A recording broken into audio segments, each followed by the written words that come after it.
Salut à tous les gars, nouvelle vidéo aujourd'hui. On va parler de la pesée de Baki. Je vais vous donner les explications pour vous mettre dans le contexte. Moi, je suis le préparateur de Baki. C'est moi aussi qui l'aide, entre guillemets, pour le cutting. Donc voilà, que ce soit sur YouTube ou Twitch, n'hésitez pas à vous abonner. Sur YouTube, vous commentez, likez, ça fait toujours plaisir. N'hésitez pas à donner votre avis. Toujours pareil, en étant bienveillant. N'hésitez pas aussi à venir vous abonner sur Twitch pour ne pas rater les lives. Et voilà, merci Turco pour le follow. Donc on va commencer, on va parler de la pesée de Baki. Je vais un peu vous expliquer comment ça se passe, entre guillemets, un cutting, pour que déjà ce soit clair pour tout le monde, pour que vous compreniez. Et après on pourra, on va dire, passer, entre guillemets, aux thématiques. Ouais, pourquoi il ne monte pas de catégorie, pourquoi il appelle ça avant, etc. Tout d'abord, déjà un cutting, bon, vous savez à peu près tous comment ça se passe, à quoi ça sert. L'intérêt du cutting, c'est quand même d'arriver à un poids supérieur de la catégorie où on se pèse. Pourquoi? Parce que l'adversaire, forcément, il le fait aussi. Et surtout, sur un sport où l'appréhension est quand même relativement importante, on n'est pas sur de la boxe, où le cutting est moins important. Par exemple, si vous allez lutter face à un mec qui fait 6-7 kilos de plus que vous, ben vous allez vite le sentir. Au niveau de la fatigue, etc., quand il va être sur vous, ça va être beaucoup plus dur de se relever ou de sortir de position. Et quand vous allez être sur lui, ça va être beaucoup plus difficile de le fixer, entre guillemets, de le garder au sol. Donc c'est pour ça que c'est le cutting. Le problème, c'est que maintenant, c'est quasiment obligatoire de le faire à haut niveau. Surtout si on sait que le mec en face a une bonne lutte ou que ça va lutter. Si on est sûr que ça va striker, tu peux un peu moins, entre guillemets, cutter, mais ça joue quand même, c'est quand même important. Salut le Colisée, ça vaut quoi? Donc voilà, un cutting, comment ça se passe? Déjà, il faut savoir en fonction de la catégorie où on est, plus on est lourd, plus on pourra cutter, etc. Plus on est sur des petites catégories, moins on cuttera, entre guillemets. Bien évidemment, il y a des exceptions. Donc, en général, la première partie, quand même, ça va être, on va dire, par exemple, on a une date 2-3 mois avant, si on en a de la chance, bien évidemment. Ouais, je vois ça. 30 viewers, ça fait plaisir, les gars. N'hésitez pas à follow la chaîne. Ça fait toujours plaisir. À la chaîne Subprime si vous avez Amazon Prime. Et pareil sur YouTube, les gars, venez nous vous abonner. Donc, ouais, si on a un combat dans 2 mois, ben on va commencer le training camp. On va commencer la perte de poids. On est, par exemple, à tel poids. On sait qu'on doit faire, par exemple, 77 kilos. On est, je sais pas, je donne un exemple. Je ne dis pas que c'est l'exemple de Baki. On est à 90 kilos. Mais il va falloir descendre progressivement. En essayant d'avoir une bonne nutrition adaptée en fonction de l'échéance, en fonction du poids où on est, en fonction de ses préférences, etc., du nombre d'entraînements qu'on va faire de la journée, du type d'entraînement. Par exemple, les jours de sparring, on va pas manger pareil que les jours de récup, ou les jours où on fait juste du drill, etc. Donc c'est pour ça que c'est important d'avoir une nutrition carrée. Et après, petit à petit, on va se rapprocher de la Fight Week. Et à partir de là, il y a plusieurs techniques, on va dire, pour optimiser la perte de poids. Par exemple, il y a la technique de surhydratation. Moi, je le fais avec certains athlètes, avec d'autres non. C'est pas obligatoire, mais sur certains, ça fait quand même la diff. On va entre guillemets, boire beaucoup de litres d'eau. Je ne vais pas rentrer dans les détails, mais ça va vous aider, entre guillemets, quand il va falloir vider l'eau, à la vider plus facilement. Après, il y a d'autres techniques, bien évidemment. On va essayer de couper le sel. On va peut-être couper les glucides pour certaines personnes, mais pas forcément à tous. Ça va dépendre des gens, etc. Ça va dépendre aussi du jour. On va couper le sel ou les glucides. Des fois, on ne le fait pas. Ça va dépendre de plein de paramètres. Et ça, c'est au cas par cas. Il y a aussi d'autres techniques. Par exemple, utiliser des diurétiques naturels. Faire des purges intestinales pour vider les intestins. Parce que c'est plus facile, entre guillemets, de vider du poids en allant aux toilettes qu'en transpirant. Donc voilà, Ali Abdelaziz qui me dit: vous prenez quoi comme précaution en amont et pendant le cutting? DEXA scan, bilan biologique, évaluation de la fonction rénale, ECG, monitoring tensionnel. Ça, il y a quand même pas mal de choses qui sont mises en place. Ça dépend. Est-ce que tu parlais de Baki? Est-ce que tu parles de Baki là ou tu parles en général, Ali Abdelaziz? Après, ça va dépendre des gens. Mais c'est vrai qu'on fait le point régulièrement. C'est important de faire des bilans sanguins.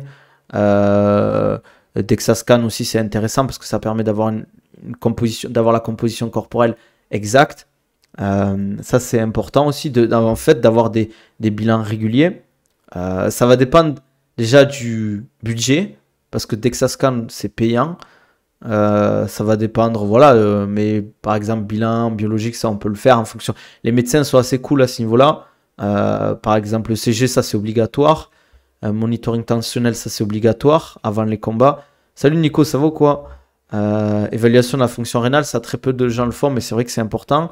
Bilan sanguin aussi, voir s'il n'y a pas des carences. Et au moins, on peut adapter la nutrition à ce niveau-là. Je reviens là où on en était, on va dire sur la Fight Week. Voilà, il y a plusieurs choses qu'on peut mettre en place pour perdre plus facilement le poids. Et après, il y a le water cut. Le water cut, c'est vraiment là qu'on va vider l'eau. Il y a plusieurs techniques.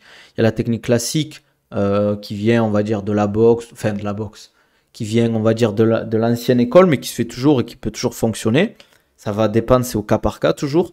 C'est par exemple de mettre une tenue de sudation, mettre la crème sur la peau, d'aller courir ou de faire du vélo, petit footing, un peu de corde à sauter, du shadow, des pattes d'ours légers. Ça, il faut faire attention. Moi, je suis pas trop fan des pattes d'ours quand on est en water cut parce que les articulations, elles sont fragilisées à ce moment-là. Donc, il faut éviter tout ce qui est déjà pliométrie, par exemple, la corde à sauter, tout ce qui est impact.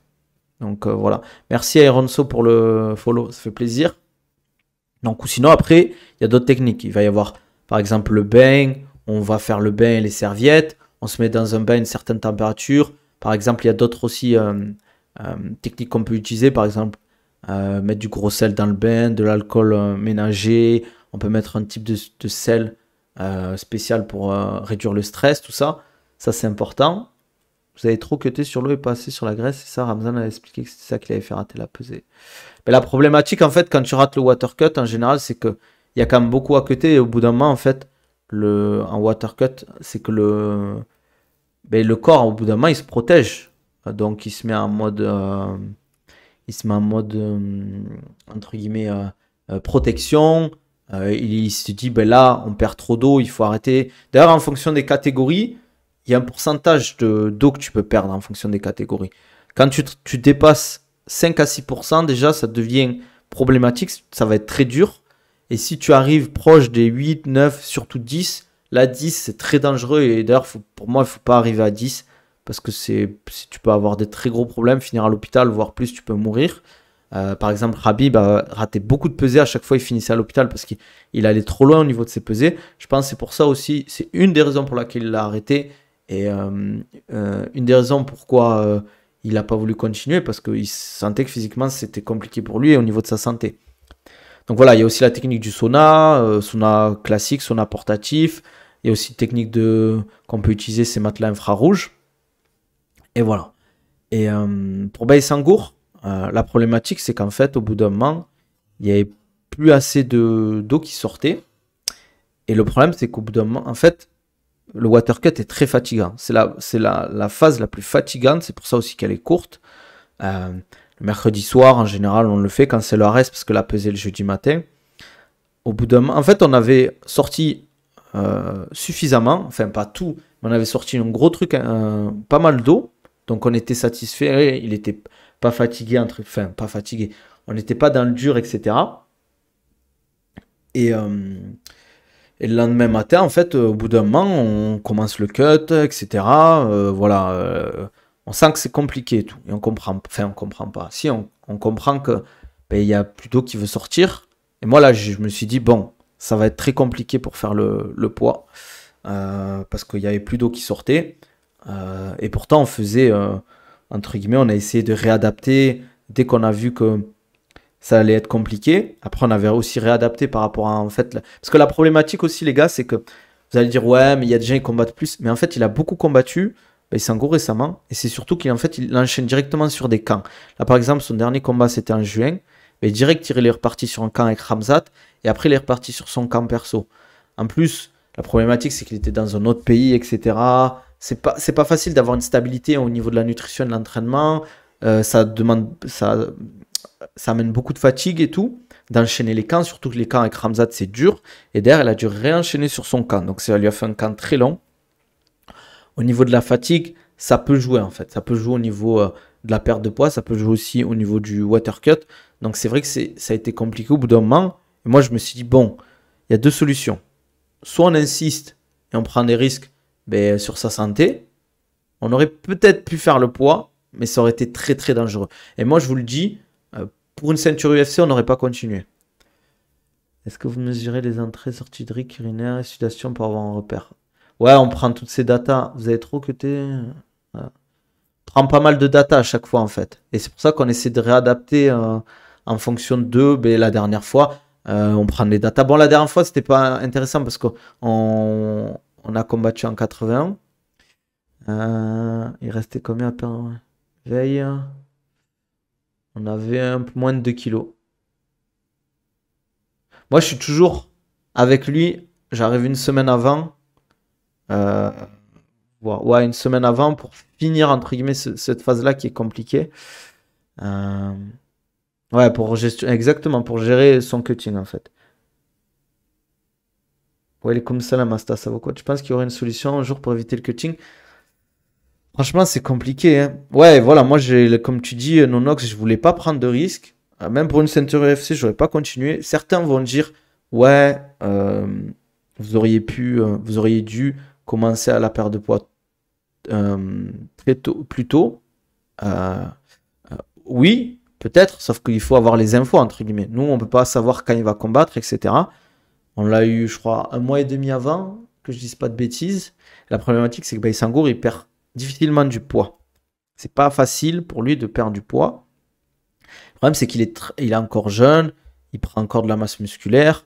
Donc voilà, on se pose encore la question si 84, ça serait pas intéressant. Même Khamzat nous l'a dit, tu prends un tout petit peu de masse musculaire encore et 84, c'est easy pour lui, quoi.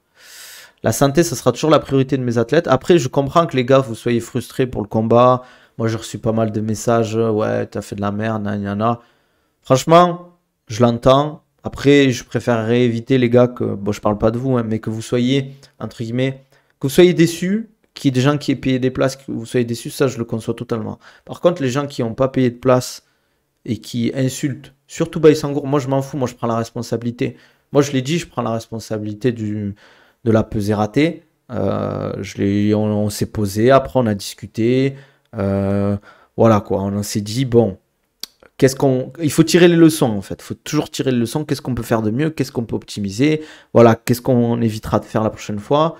Voilà. Moi, je comprends qu'il y ait des gens qui soient frustrés, qui soient énervés. Surtout ceux qui ont payé leur place. Ça, je le conçois totalement. Mais les autres, il faut éviter d'insulter les gars, les combattants. Dire ouais, fais les choses mieux la prochaine fois, les gars. C'est pas facile. Il faut le faire pour comprendre en fait la difficulté, quoi. Tu penses qu'il va devoir monter de KT? C'est possible. On en discute. En fait, le problème, c'est que vu on a bâti une grosse masse musculaire depuis un moment, il a gagné en force, en puissance, en endurance. Je dis pas qu'on va perdre tout ce travail, mais si on restabilise pour rester un peu plus bas, c'est dommage. Mais on va voir. Vous inquiétez pas, on peut encore combattre en 117, les gars. En tout cas, il perd combien pour le combat? Ça dépend. Ça dépend, Wassim, ça dépend. J'ai toujours été perplexe vis-à-vis du coaching. J'ai l'impression que c'est juste pour être à l'aise mentalement.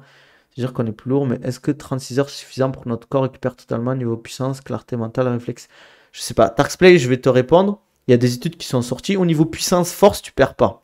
Au niveau de l'endurance de puissance, là où tu vas perdre, c'est sur l'endurance. Plus le combat va durer, plus il va être physique. Tu vas être moins frais que si tu n'avais pas fait de cutting. C'est pour ça, par exemple, Khabib qui était un gros cutter. Je dis pas que c'était que ça, mais il y avait la lutte, le grappling, ces combats étaient quand même intenses. Si tu regardes, souvent ces troisième rounds, c'est un peu des rounds de récupération. Après, c'est normal. Tu fais un 5x5, tu peux pas faire 5 rounds à balle, c'est pas. Surtout avec son style. Je comprends même pas, les mecs pro ratent leur pesée, je comprends même pas comment on peut dire ça. Comment ça, Asta? Je pas compris. Il y a des vidéos durant son cutting, Fernand dit qu'il est tombé dans les pommes. Ouais, il est tombé dans les pommes plusieurs fois. Donc c'est pour ça que nous, on a décidé de pas continuer. En fait, le problème, Ali Abdelaziz, si tu checkes le niveau d'hydratation des athlètes avec une limite à chaque pesée pour éviter les gros cuttings, le problème, c'est que tu les empêches de recharger. Empêcher de recharger des athlètes, c'est pire. C'est encore pire. Alors, je sais pas si j'ai bien compris ce que tu voulais dire. Cédric Doumbard était de côté l'eau, il a perdu tout son poids qu'avec la nourriture. Est-ce que tu penses pas que c'est la solution? C'est une solution envisageable, mais c'est difficile quand même. Après, Cédric, je sais pas en fait ce qu'il a prévu, s'il a prévu à chaque fois de faire ça, etc. C'est une solution qui est envisageable. Mais le problème, c'est que ça s'est passé sur un combat. Un combat qui a duré 7 secondes. Combat où le mec est beaucoup plus lourd, où ça lutte, ça peut être une problématique, ça. Ça reste quelque chose de très complexe avec un athlète jeune qui a encore un corps qui change, donc c'est totalement compréhensible, même si c'est frustrant. Ouais, c'est ça, les gars. En fait, il est encore jeune. Après, vous allez me dire, ouais, mais tu rates pas une pesée quand t'es jeune, mais ça peut toujours arriver. Ça peut toujours arriver. À 18, ça risque d'être chaud niveau timing, non habile de repartir sur un Gauthier moins d'un mois après. Moi, les gars, je vais être honnête avec vous. On en a parlé avec Baïsangour. Je ne vois pas faire le RS18. Je ne vois pas faire le RS18, en tout cas en 77. Que ce soit pour Félix ou pour Baïsangour. Bon, après, je vais vous expliquer. Il n'a pas repris encore les entraînements. Tranquille, on le laisse récupérer. On laisse souffler un peu. Darksplay, tu me dis, mais les études se basent sur des cuttings qui se passent idéalement. Dans le cas du MMA, c'est diète pendant un mois, puis cutting. Bien évidemment, il y a d'autres paramètres qui rentrent en compte. Mais en gros, on t'insulte alors que même les pros ratent leur pesée. Exactement. Après, moi, c'est le jeu, les gars. Moi, comme insulte, j'ai même des gens qui ont dit que. euh, voilà, qui ont tapé sur moi en mode ouais, fallait pas faire ça. Alors qu'ils donnaient des infos, par exemple, ils disaient ouais, ça fait 8 fois que tu le suis, alors que ça fait pas 8 fois que je le suis sur le cutting. Ouais, t'as gardé les mêmes protocoles sur tous les trucs, alors que pas du tout. À chaque fois, on adapte chaque protocole, la perte de poids, etc. On essaie de changer, de mettre des choses en place pour que ce soit plus optimal. Donc faut pas croire que les gars en mode moi j'ai pris Baki et en mode on fait n'importe quoi. Moi j'essaie quand même de faire les choses bien parce que c'est un athlète qui a du potentiel. Même pour tous mes athlètes, j'essaie de faire les choses bien. Parce que bien évidemment, là je sais qu'il y a des retombées parce que c'est un athlète qui a beaucoup de hype, qui est attendu. Ça je le conçois aussi totalement. Ça fait partie du jeu. Quand Doumbé a raté sa pesée, il s'est fait insulter. Quand Ramzan a raté sa pesée, il s'est fait insulter.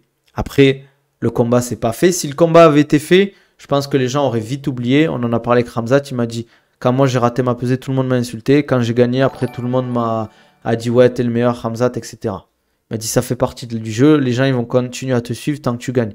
Merci Amir pour le follow. Il n'y a rien de plus simple que de stopper les cuttings. Tu fais peser les athlètes une fois par jour pendant le fight week et il n'y a plus de problème. Si c'est pas interdit, c'est que le niveau business, ça permet plus de flexibilité. Le problème, Tarksplay, de ça, si tu fais ça, ça veut dire que tu les fais perdre du poids à chaque fois. Ça veut dire que tu rajoutes du stress. Chaque jour, les mecs, ils vont devoir faire attention à leur poids, à monitorer. C'est comme si moi, je te dis, là, tu as 70 kilos, par exemple. Tu fais, en général, 73, 74 kilos. Mais tous les jours, tu vas devoir être à 70 kilos. Tu imagines le stress que ça rajoute? Ça, Nizar, ça va ou quoi? Le stress que ça rajoute au niveau du monitoring, c'est super compliqué à mettre en place. Il faudrait faire des pesées tous les jours. Au niveau des athlètes, ça serait le bordel. Il y aurait encore plus de ratés. Si tu fais des pesées tous les jours, ça veut dire qu'il y aurait encore plus de combats annulés. Au niveau business, pareil, ça serait trop compliqué pour les organisations. T'imagines à faire venir des mecs 5 ou 6 fois par semaine pour faire une pesée, ils récupèrent quand, les gars? Ça ferait une semaine trop compliquée déjà. Merci Amir pour le follow. N'hésitez pas à sub les gars aussi. Hein. Quand on veut venir, la communauté de Baïsangour et Cédric sont l'une contre l'autre et malheureusement 90% des fans de Doumbé l'ont découvert récemment et n'ont aucune connaissance du MMA. C'est là que vient la majorité des insultes. Ouais, peut-être, je sais pas. T'as peut-être raison. Seul pesé comme en JJB grappling judo. Ouais, mais le problème des pesées en JJB grappling judo, c'est que souvent c'est avant la compétition. Sauf que les mecs qui continueront à cutter, il y aurait beaucoup plus de blessures. Et c'est différent comme un sport où tu as de la percussion. Percussion et préhension, c'est différent qu'il y a que il y a préhension. Les gars, si tu fais déshydrater un mec, par exemple, il a sa pesée à 18h, il combat à 20h, ça veut dire que tu l'as déshydraté. Il n'a pas le temps de bien recharger s'il fait un cutting. Et le problème, c'est qu'au niveau du cerveau, un cerveau déshydraté, c'est comme ça que tu peux prendre des KO. Après, je vais vous donner les infos qu'on a eues, nous, quand on va se peser. Quand on va se peser, nous, on croise Félix. Félix, il était très fatigué. Je le voyais qu'il n'était pas super bien à ce niveau-là. Je le trouvais bizarre. Et quand on lui dit, entre guillemets, ouais, Baïsangour ne fera pas le poids, il commence à un peu s'embrouiller avec l'officiel et tout. Nous, on avait filmé quand il monte sur la pesée, le poids qu'il faisait, c'est 78,2, je crois exactement. Et on lui montre, entre guillemets. Lui, il ne nous croyait pas. En fait, il pensait que le RS était en train de l'embourber, qu'il faisait 90 kilos. Parce qu'en fait, le problème, c'est que Baïsangour, même quand il est proche de 77, il est très musculeux, très. C'est encore un bourbier, quoi. Et il a eu j'aime pas, je vais pas dire peur, mais en tout cas, il a dit qu'il faisait 90 kilos. Ou 85, je crois. Je crois que c'est 90. Donc, Je sais pas s'il a flippé ou pas, j'ai pas envie de dire flippé, je vais respecter Félix. Moi, c'est pour ça que j'ai pas apprécié aussi les insultes qu'il y a eu contre Félix en mode tu refuses le poids pour 1 kilo, tu refuses le combat pour 1 kilo. Le gars, il a fait le taf, il a fait son poids, faut le respecter, il a le droit de refuser le combat, surtout qu'il n'y avait plus la ceinture en jeu. S'il y avait eu le combat, ça aurait été cool, mais bon, ça se fait pas, on va pas lui en vouloir. Il a fait le taf, lui. Mais faut pas oublier, les gars, que quand on rate une pesée, en général, le mec a souffert. Donc ça laisse des séquelles. Donc ça veut pas dire que le mec va être au top de sa forme. Ouais, on est d'accord pour les championnats amateurs. Ça, mais c'est parce que je te jure que tu peux pas faire ça. Tu peux pas faire ça tous les 2 3 mois, crois-moi, hein. Test de réhydratation, ça se fait en boxe anglaise, des clauses dans le contrat. Après, ça se fait à un MMA aussi. Il y a des organisations qui demandent de pas, on va dire, de pas être trop lourd lors du combat. En fait, ils te pèsent. Mais le problème, c'est que ça ferait beaucoup d'annulations, les gars. Tu fais ça, les mecs, ils continueraient à faire le truc. Moi, ce qu'il faut, c'est qu'il y ait des. Moi, je pense que ce qu'il faut mettre en place, ça serait des catégories intermédiaires. À partir à partir de au-dessus de 70, mettre des catégories en plus. J'arrive pas à me rendre compte de la dimension qu'aurait Baïsangor en middleweight. Toi qui es plus auprès, t'en penses quoi? Je trouve que c'est un gros welter, mais middleweight, je visualise pas vraiment haute le gabarit. Après, ça serait pas un Costa qui fait 5 kilos dans la vie de tous les jours. Mais on pourrait le faire monter à 95, 96 kilos, quoi. Mm. La seule problématique pour moi, ça serait pas le physique, ça serait plus la taille, en fait. Il y aura un rematch avec Félix. Normalement, dans la logique, je pense qu'il y aura un rematch, ouais.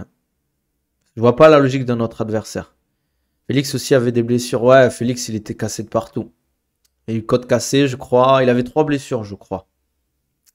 Donc peut-être qu'il s'est dit, bon, c'est une bonne chose. Et voilà, quoi. Parce que je le voyais vraiment bizarre un peu.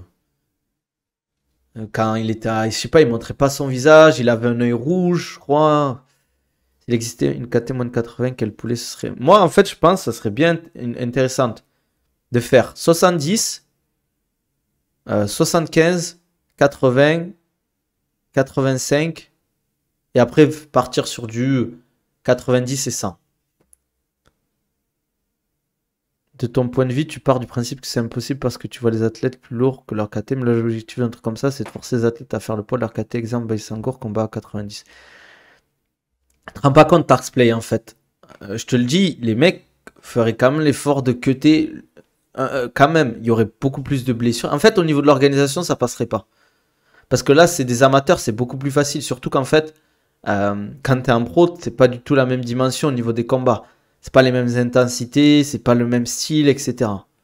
Impressionnant, vraiment très dense musculairement. Exactement, et encore, il a encore pris en masse musculaire. Rajouter des catégories, c'est une bonne idée, un peu comme en boxe, ça pourrait même faire plus de double champion. Après, l'UFC, ils veulent pas plus de KT. Ils ont dit qu'ils aimaient pas ça, en fait. Félix a raison de refuser le combat, ils sont signés un contrat, un certain poids, chacun doit honorer sa part du boulot. On est d'accord. Salut Ryzen. Ça, l'état de Félix, on comprend mieux le refus du combat. Ouais, c'est aussi. Je dis pas que c'est forcément pour ça, ça a dû le saouler, parce que lui, il était là jusqu'au jour de la pesée. Du coup, le combat avec Doumbé, c'est Q maintenant. Après, il a jamais reçu de contrat. C'est encore, je crois, juste il y a le big boss du PFL qui l'a follow. Ah bah, il s'engorge, je crois, sur Insta. Certes, mais sauf que sur une vision long terme, si tu es combattant, tu peux pas te permettre de faire de dingueries pour le poids avec ce type de système. Ouais, mais le problème, c'est que les organisations, je pense qu'elles seraient pas intéressées pour faire ce genre de choses. Ouais, ouais. Il a follow, donc peut-être il s'est dit pourquoi pas. Bah, qui ne veut pas de cette fumée du PFL? Ah, je sais pas. Je pense pour un one shot avec un bon chèque, ça resterait quand même intéressant pour lui, quoi. Ça reste quand même un bel événement, hein. Le PFL, il paye bien. Bon, les gars, on est à 44 viewers. C'est mon record. Donc, lâchez un petit follow, un petit subprime. Faites-moi plaisir. Tu peux répondre à ma question? Tu m'as posé quoi comme question, Amir? Vas-y, pose-moi ta question si tu veux. Je l'ai pas vu, désolé. Ouais, n'hésitez pas, les gars, à poser des questions, hein. C'est le moment. Bon, si vous avez des questions. En tout cas, on a tiré les leçons de cet événement. On va tout mettre en place pour que ça n'arrive plus. Après, les gars, quand ça bloque, ça bloque, hein. Ça bloque des fois. Un combat unique avant que le papy prenne sa retraite avant d'aller au PFL. Ouais, ça pourrait être intéressant en vrai. S'il y a un bon chèque, ça peut se faire. En plus, j'ai l'impression que le PFL veut revenir en France rapidement. Pour un combat comme ça se ferait quoi. Après, si on lui dit ceinture du Ares ou PFL contre Doumbé, je sais pas.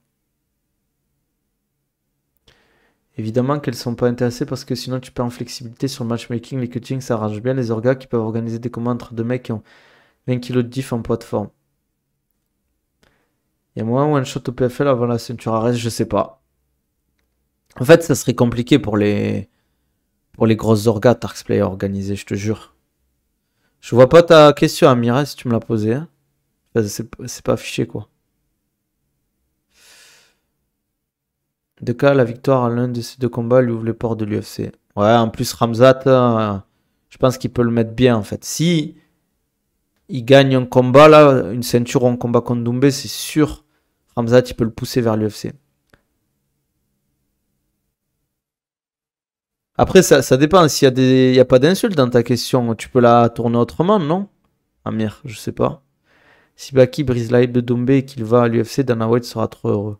Oh, je pense franchement, les gars, je sais même pas s'il regarderait le combat ou s'il serait au courant. Mec, Dana White, les gars, il a tellement de choses à gérer. Après, peut-être qu'il regarde du coin de l'œil, ou il regarde le résultat, mais je pense pas qu'il regarde le combat, quoi. Tellement de gros combats, en plus de tout gros trucs qui arrivent, là. Il n'a pas le temps de regarder à côté, je pense. Il y a des mecs qui regardent pour lui à côté, qui lui font des retours, des feedbacks, mais lui, hein, ouais, Dana, il est loin de tout ça, les gars. C'est pas pour le mec, mais voilà. En tout cas, les gars, on a Hamzat qui est venu à l'hôtel et tout. Il est venu dans la chambre avec Baïsangour. On a beaucoup discuté. Franchement, c'est un super gars, ce mec. Très calme, très gentil. Il a beaucoup discuté avec les Tchétchènes et tout. Il leur a donné de la force. Par exemple, un moment, t'as Abou, je crois, qui dit ouais, il va falloir que je donne tout pour le combat. Et t'as Hamzat, il a dit ouais, mais le combat, il est déjà écrit, te prends pas la tête. Fais ton combat, c'est pas parce que je suis là qu'il faut te mettre la pression. Fais ce que tu as à faire et voilà, nous on est là pour te soutenir. Et voilà, comme Hamzat, il est venu, les gars, il est passé même pas 2 jours à Paris juste pour soutenir ses frères d'armes et ça fait plaisir quoi. En plus, très calme, en mode voilà quoi, très en mode grand frère quoi. Avec tous les combats annulés, les primes à gonfler pour que les combattants fight en short notice, je pense que c'est limite rentable. Ramzat, c'est un bon, il a fait croquer tous ses frères tchétchènes. Ouais, c'est vraiment un bon gars, super calme et tout. Ouais. Très gentil. Il fait pas la star ou je sais pas quoi. Doumbé, Bakin en février, Ceinture Arès en juin et FC Paris en septembre. Le problème de Wassim, c'est que là, tu mets Félix où là en attendant? Il attend lui aussi, hein. Il n'y a aucune insulte ou manque de respect, c'était juste une question par rapport à certaines obligations qu'a Ramzat et je voulais savoir si Baki pourrait être victime. Ah, je vois ce que tu veux dire. C'est possible, Amir. Je pense que tu parles par rapport à Kadyrov, tout ça. C'est possible. C'est possible. C'est vrai que ça peut être une problématique pour Baïsangour plus tard s'il devient un combattant connu. Ben, on connaît comment ça se passe en Tchétchénie. Donc je sais pas, franchement. Amin, Turco Amin. Ramzat qui dit, t'as beaucoup parlé là au commentateur d'Ares. Moi, le problème, c'est que je l'ai regardé en direct à Ares. Donc je sais pas ce qu'il lui a dit. Félix a touché une prime. Je crois qu'il a été payé. Je crois que si tu fais le poids, t'es forcément payé. Hein, et c'est logique. Je t'ai découvert avec le live 24 heures Altaz MDR, c'était magnifique le barbecue. Merci Aronso, ça fait plaisir. Ceinture violette, Chemical lui a montré quelques-unes de ses techniques secrètes pour peaufiner les JJB de Shimaev. En tout cas, putain, ouais, très super gentil Hamzat. Vraiment bon gars. Tu sais, il est venu dans la chambre en mode. Il faisait pas le type et tout. Putain, j'aurais dû te ramener un Yuma Food. J'aurais dû lui ramener un Yuma Food. L'état là, à Hamzat. Il a quelle obligation Hamzat? Alors je sais pas si c'est vraiment des obligations, mais il doit régulièrement aller en Tchétchénie. Si Kadyrov lui dit de venir, il doit venir, entre guillemets. Et voilà quoi. Je vais pas juger Hamzat, je dis pas qu'il a été forcé, mais par exemple quand il danse devant Kadyrov, je pense que c'est pas pour rien quoi. Enfin il le fait pas volontairement, il fait pas de gaieté de cœur, je pense. Danser, être filmé, que ce soit posté sur les réseaux, ou quand il fait sparring avec les fils de Kadyrov. Vous l'avez proposé de mettre la ceinture en jeu ou vous voulez garder le fight sans ceinture? En fait, j'ai pas compris, mais je crois qu'il n'y avait pas de ceinture en jeu possible. C'est pour ça que au début, en fait, les deux étaient pas chauds. Après, encore lui, il était chaud, mais Félix a refusé, on lui en veut pas, quoi.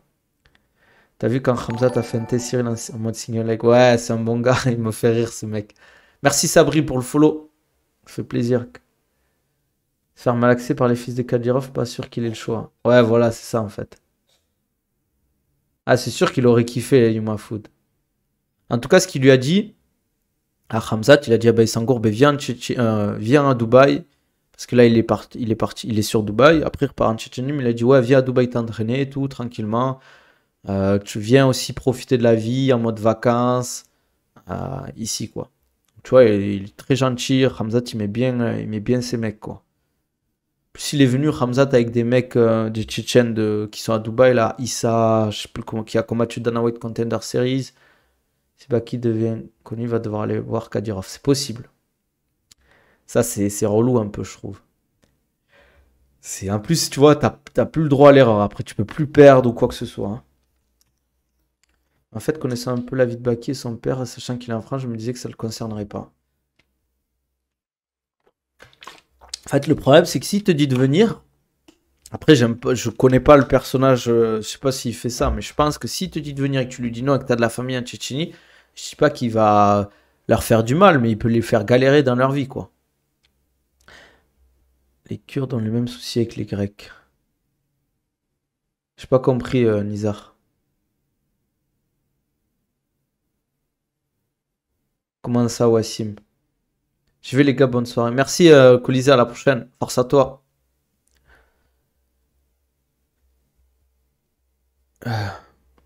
Bon, les gars, si vous avez des questions, c'est le moment, hein. Parce que je vais pas tarder, je pense qu'on a fait le point, hein. On a fait le point, les gars. Ouais, mais des coups de pression aux combattants, hein. T'as pas intérêt à perdre, hein.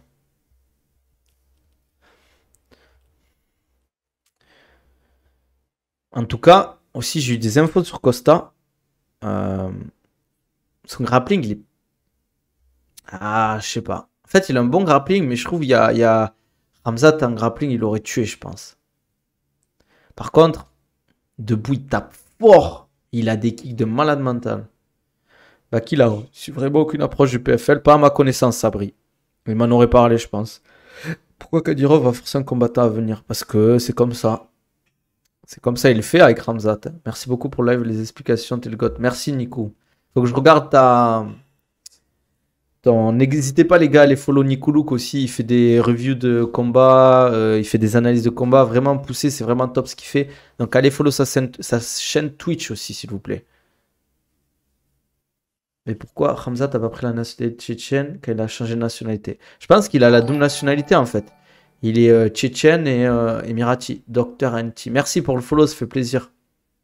Ça change quoi que le PFL rachète le Bellator? Ben, ils auront le roster du Bellator. Ils écrasent la concurrence, donc ils s'assoient encore plus comme numéro 2 dans le MMA, quoi. C'est du soft power. Ils payent des mecs comme Ousmane pour qu'ils viennent en Tchétchénie. Ouais, c'est ça un peu. Tous ces tweets de Doumbé pour rien, donc. Bah, je sais pas. J'ai pas envie de dire que Doumbé, il veut pas de combat. C'est pas lui aussi qui décide. Le PFL, peut-être qu'ils veulent protéger Doumbé, qu'ils veulent pas qu'il combatte Baki. Peut-être qu'ils veulent qu'il monte sur des mecs un peu moins dangereux. Ramzat a fait un braquage avec sa nationalité. Ouais. Après, quand t'es une star comme ça dérange pas les Émirats, quoi. Merci pour le live, c'est très intéressant d'avoir des informations de l'intérieur, Dr. Anti. Ouais, voilà, pour revenir juste là-dessus, pour conclure, entre guillemets, les gars, s'il vous plaît, ce qui est important, c'est que vous pouvez faire des analyses, discuter, débattre, que ce soit sur Twitter ou les réseaux. Mais ce qui est important, les gars, c'est surtout, ne soyez pas méchants ou insultants envers les personnes. Je parle que ce soit de Doumbé, de Baki, des combattants, des sportifs ou d'autres thématiques en général, quand vous n'avez pas toutes les infos, en fait. Parce que quand on n'a pas toutes les infos, vous pouvez donner votre avis, dire moi je pense que c'est comme ça, c'est comme ça. Vous pouvez vous tromper, bien évidemment, vous pouvez avoir raison, vous pouvez vous tromper, mais soyez pas insultant en mode ouais, il aurait dû faire comme ça, en mode vous êtes à la place de la personne, etc. Ça, je trouve que c'est pas cool en vrai. Parce qu'en fait, vous insultez des gens pour du sport. C'est pas important, on n'est pas sur un truc important. On parle après de la santé d'un combattant, faire attention à ce que les gens disent, quoi. Plus, je voyais des commentaires Wade Bully, etc., etc. On n'a même pas les infos, vous avez même pas les infos sur les poids, etc. des combattants. Moi, je vais vous montrer des mecs qui cut encore plus que Baki, hein, et qui rebondissent plus lourd que Baki. Et les gars, c'est pas les meilleurs cutters qui sont les meilleurs combattants. Je vous donne un exemple. Sean Brady, qui combat 77 kilos, dans la cage, il fait 89 kilos. C'est énorme. C'est énorme. Et c'est pas pour autant qu'il est top 5 de l'UFC. Je sais même pas s'il est encore dans le top 10. Je crois qu'il est même pas dans le top 10. Je sais même pas s'il a été un jour. Je crois qu'il était top 15 à un moment, mais... T'en penses quoi du main event qui a remplacé Baki Félix? Moi, j'ai kiffé. Après, je savais qu'Abou était dangereux. En plus, ce qui est marrant, c'est que son coude, là, qu'il a mis, il s'était pas préparé du tout. Il a un moment, il en a parlé. Il avait prévu d'autres trucs, mais il en avait parlé avec Tourpal, son frère. Il dit ouais, j'ai envie de mettre un coup de coude retourné. Tourpal, il a dit mais attends, t'as même pas arrête de faire ça, tu l'as pas préparé. Je le voyais en shadow en fait, quelques jours, le mardi soir, je le voyais en shadow, il faisait coup de coude retourné, tu vois. Et quand il a mis le coup de coude retourné, j'ai fait ah ouais, il avait préparé son coup quoi. Tu penses si Baki peut aller à l'UFC ou faire le combat de Baki, il choisit quoi? Je pense l'UFC quand même. Après, selon les dernières infos, PFL organise un champion PFL, je vais à champion Bellator pour 2024. Ça pourrait être cool, ça. Ça pourrait être cool. Baki fait sa préparation physique seul. Non, c'est moi qui gère sa préparation physique. Clément Marco a dit qu'il y a eu des monstres Bellator qui tapent plein de grosses têtes à l'UFC. Oui, c'est possible. Mais je vois le top 5 de l'UFC largement au-dessus du top 5 Bellator. J'ai pas eu la notif, j'ai le seum, Lidul. Désolé, frérot. Là, j'y peux rien. Pourquoi Baki n'était pas aux côtés d'Yunusov, mais plutôt en retrait? Ben, parce qu'en fait, il voulait pas prendre la place de Facel, son préparateur physique. Parce que ça fait un mode, ouais, en gros, ton équipe, elle travaille tout le camp. Et moi, j'arrive juste parce que je suis connu et je m'entends bien avec toi. Et entre guillemets, je suis ton frère tchétchène. Je prends la place des mecs qui ont bossé dur avec toi. Je trouve ça, moi, je trouve qu'il a bien fait, entre guillemets. Je trouve que c'est une belle preuve de maturité. Et faut pas, entre guillemets, je dis pas que ça l'aurait pas aidé, peut-être qu'il aurait pu l'aider ou quoi, mais c'est bien aussi de laisser les équipes briller ensemble.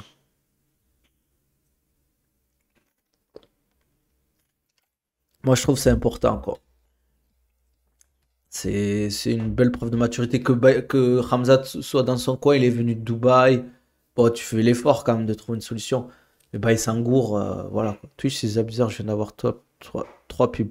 Ah, les gars, si vous avez beaucoup de pubs, faut vous abonner. La chaîne Subprime. Si vous avez Amazon Prime, le Subprime, il est gratuit, les gars. Mettez-vous bien. Sinon, vous pouvez, on va dire, aider la chaîne, etc. Ça fait toujours plaisir, quoi. Pas qui va combattre à la RS 18. Je sais que toi, tu comptes, mais Fernand a l'air pour. Les gars, il y a très très peu de chances que ça se fasse, surtout en 77. Surtout en 77, les gars. Ce serait trop risqué pour les deux combattants, en fait. Et ça serait mauvais au niveau santé, quoi, de repartir. Nerveusement, c'est trop fatigant. Au niveau de la motivation, c'est trop fatigant. Là, ils ont besoin de récup. Pour moi, le combat le plus proche qui peut se faire pour Baïsangour, ça serait Mars. À part si il a un short notice à l'UFC très intéressant. Mais sinon, je vois pas, quoi. Pourquoi les gens disent que c'est impossible que Khamzat se rebatte en 77 malgré le fait qu'il ait gagné en masse musculaire? Je pense qu'avec plusieurs mois d'avance, il peut se rebattre en 77 si c'est bon, si c'est pour la ceinture. Il a raté la pesée qu'une seule fois et sinon plusieurs pesées réussies en 77. Je suis d'accord avec toi. Je suis d'accord avec toi, Amir. Il peut recombattre en 77. Après, je pense pas qu'il pourra le faire régulièrement. Mais pour une double ceinture, par exemple, il prend la ceinture en 84, il chope la ceinture en 77, c'est possible de le faire de temps en temps. Ah, merci les gars pour les follow, ça fait plaisir. Merci Turco pour le cadeau que t'as offert à Lidul. Et merci Nonox pour l'abonnement. Pour les subs, ça fait plaisir. Chez Maëv, le combat de Perrin, t'en penses quoi? Moi, je pense que c'est une mauvaise idée. Mais pourquoi pas, il peut le faire, je pense. Mais pour le moment, pour moi, il peut pas. En fait, il peut pas. Après, je sais pas s'il veut le faire en 84, mais si c'est en 93, c'est une mauvaise idée. Il faut arrêter de changer de catégorie. Pour moi, là, il doit se concentrer, il doit prendre un. Soit il prend un mec comme. Il reprend Costa, soit il reprend un mec comme Robert Whittaker. Parce qu'Adesanya, il a pas l'air chaud pour combattre là. En plus, c'est dommage parce qu'il y a un UFC en Arabie Saoudite, je crois, bientôt. Mais bon, vu que c'est pas un pay-per-view, il y aura pas Khamzat. Je crois que le main event, c'est Holloway contre. Comment il s'appelle déjà? Holloway contre Sterling. Donc voilà. Ouais, Pera, c'est intéressant, mais pas maintenant pour l'histoire. Il faut laisser monter Khamzat d'abord. Bon, les gars, on va s'arrêter là, hein. Euh, je pense que on a fait le taf, quoi. En tout cas, les gars, Merci à vous d'avoir suivi le stream. Demain, je sais pas si on stream, je pense. Nommé 95 kilos. Personne le traite de, personne le traite de weight bully. Après, quand il fait 95 kilos, il est gras quand même, les gars. Pourquoi Baki s'installe pas à Dubaï avec moi? Bon, pourquoi pas, peut-être un jour, hein, les gars, on verra, hein. Il faut aussi stabiliser, s'installer dans un autre pays, c'est pas aussi simple que ça. Parce que je pense pas il aura la facilité que Hamzat avec tous les gens qui le connaissent. Maintenant, il commence à connaître du monde ici, mais pas comme Hamzat, quoi. Ouais, mais je vais mettre la rediff sur YouTube, les dulles, dans 1 heure. Donc voilà. En tout cas, les gars, même sur Twitch, les gars, si vous voyez la vidéo sur YouTube, lâchez un petit like, un petit commentaire, ça fait plaisir. Pareil sur YouTube, les gars, n'hésitez pas à vous abonner à la chaîne YouTube, commenter, dites-moi ce que vous en pensez, en toute bienveillance, bien sûr. N'hésitez pas à liker, n'hésitez pas à vous abonner aussi sur Twitch. Merci pour la force, les gars, on a pété le record aujourd'hui. Demain, on restream, je pense, ou mercredi. En tout cas, mettez les notifications pour ne rien rater. Les gars, un vrai streamer, les gars. Allez, merci en tout cas d'avoir été là. On se dit à la prochaine.